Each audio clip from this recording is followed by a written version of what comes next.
Okay guys, so in this video I'm going to show you how to fix your Hisense remote in case it does not work properly or does not work at all.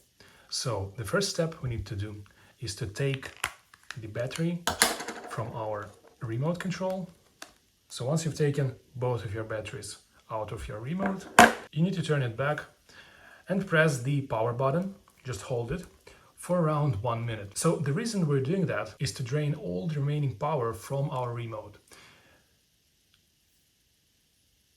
So I recommend holding it for around 1 minute. You can do 2 minutes, but most of the time 1 minute is more than enough. So once the 1 minute passed, just take the batteries and put them back in your remote.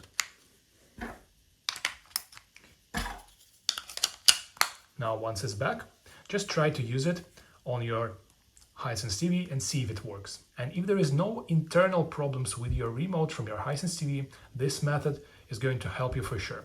If you found this video helpful, please consider liking this video and subscribing to the channel.